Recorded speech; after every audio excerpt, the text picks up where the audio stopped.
Business चाहे छोटा हो या बड़ा, चलता तभी है जब उसमें कुछ हटकर किया जाए, कुछ ऐसा किया जाए जो लोगों को आकर्षित करे। और इस होड़ में सबसे हटकर कुछ करने के चक्कर में कुछ लोग कुछ भी कर जाते हैं। कभी कभी तो ये अजीबोगरीब आइडियाज काम आ जाते हैं, मगर कई बार हमें अपने डिसीजंस को बदलना पड़ जाता है। तो चलिए जानते हैं आज के इस वीडियो में कुछ ऐसे ही अजीबोगरीब होटल्स और उनमें अपनाए गए अजीबोगरीब आइडियाज के बारे में।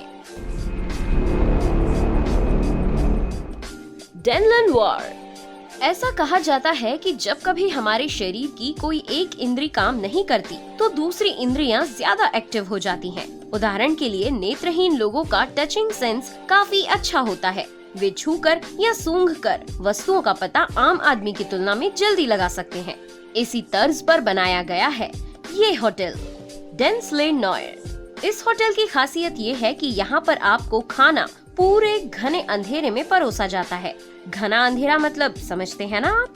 एकदम घना अंधेरा, जहाँ लाइट आने की जरा सी भी गुंजाइश नहीं होती। यहाँ पर खाना नेत्रहीन लोगों द्वारा ही परोसा जाता है। यहाँ पर मेन्यू में केवल 4 ऑप्शंस होते हैं। रेड यानी कि मांसाहारी भोजन, ब्लू यानी कि सी फूड, ग्रीन यानी कि वेजिटेरियन फूड और व्हाइट यानी कि होटल वालों की तरह से कुछ स्पेशल। अब इनमें से मेन्यू सेलेक्ट करने के बाद आपकी डिश में क्या आने वाला है वो आपके लिए पूरी तरह सरप्राइज है।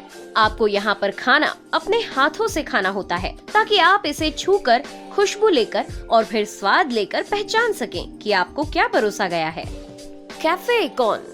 वियतनाम में बना ये कैफे अपनी मछलियों के लिए मशहूर है। खाने में परोसे जाने वाली मछलियों के लिए नहीं, बल्कि आपके पैरों के ठीक आसपास तैरने वाली मछलियों के लिए। जी हाँ, अगर आपको मछलियों का शौक है तो हो सकता है कि आपको उनके साथ खाना खाना भी पसंद आए। इस कैफे में आपको खाना कैसा भी मिले, मगर मछलियों को देखने का आनंद भरपूर मिलेगा।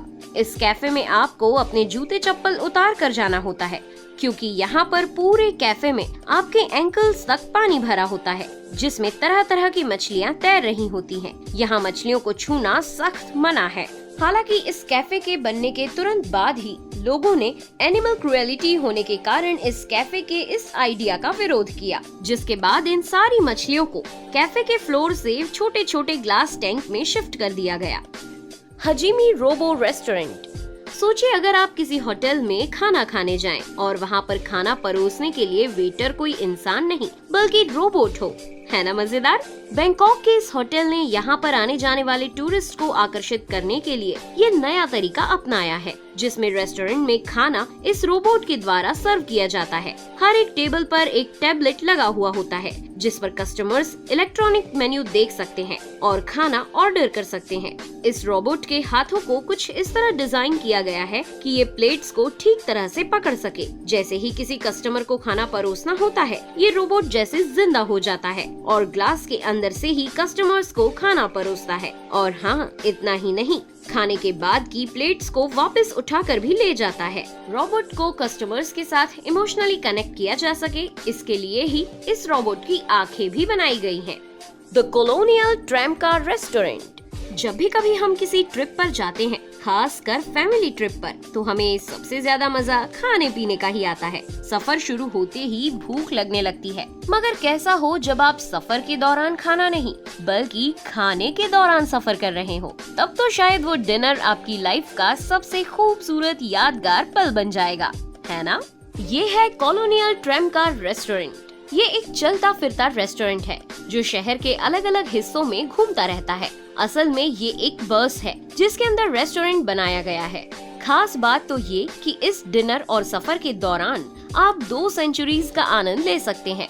रेस्टोरेंट से बाहर 21st सेंचुरी का और रेस्टोरेंट के अंदर 20th सेंचुरी का। अगर आपको यहाँ के टेस्टी खाने का आनंद लेना है तो आपको कम से कम 2 हफ्ते पहले से बुकिंग करना जरूरी है। The rock. कैसा लगेगा जब आप किसी ऐसी जगह पर खाना खा रहे हो जहां आपके चारों तरफ केवल पानी ही पानी है।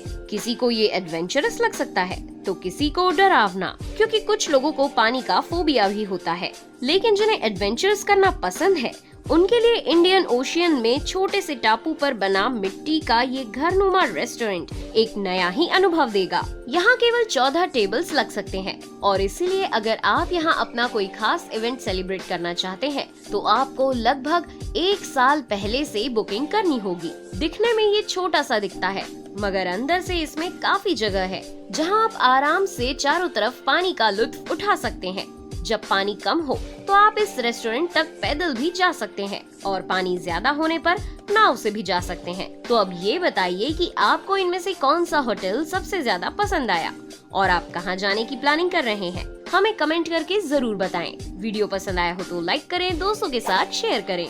मैं हूँ आपकी दोस्त नेहा आगरकर। फिर मिलेंगे अगले वीडियो में नए टॉपिक के साथ। तब तक के लिए हमें दे इजाजत। Tata, bye bye.